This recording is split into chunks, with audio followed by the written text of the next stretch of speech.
বেশ কিছুদিন আগে আমরা আমাদের কয়েকজন বন্ধুবান্ধব মিলে এবং তার পরিবার মিলে পৌঁছে গিয়েছিলাম ঋষভের একটা সুন্দর ছোট্ট গ্রামে। আমাদের যে হোমস্টেটা নিয়েছিলাম সব থেকে পাহাড়ের চূড়ায় একটা ছোট্ট হোমস্টে, খুব সুন্দর মায়াময় একটা হোমস্টে। আমরা বিকেলবেলা পৌঁছে গেছিলাম হোমস্টেতে ঠিক সন্ধে নামার আগের মুহূর্তে। কি অপূর্ব যে দৃশ্য লাগছিল!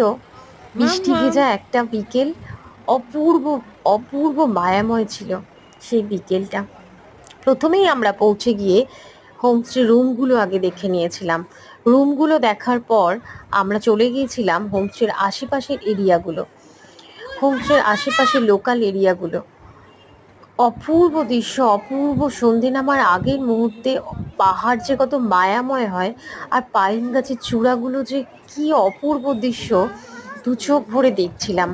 আর ছিল মার্চ মাসের হাড় কাঁপানো ঠান্ডা। উপভোগ করতে করতে আমরা আশেপাশের এরিয়াগুলো দেখতে দেখতে আমরা ফিরে আসি হোমস্টেতে। সন্ধেবেলায় আমরা হোমস্টেতে দারুণ আসি, দারুণ। তারপর ওরা চা কফি যে যার মতো করে আমরা পেলাম হোমস্টে সার্ভিসে। তো আমরা এমন একটা রিমোট জায়গা ছিলাম যে ওদের পক্ষে বাইরে থেকে কোনো হাইফাই খাবার আনা সম্ভব ছিল না। ওদের নিজেদের রান্না করা খাবারই আমাদের কাঠে রান্না করা উনুনে আমাদের খাবার পরিবেশন করেছিল।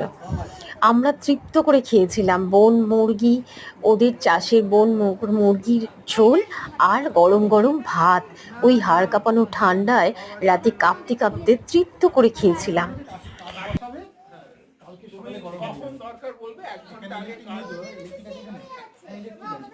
ইলেকট্রিকে খালি পৌঁছাতে হবে, এর বেশি আর কিছু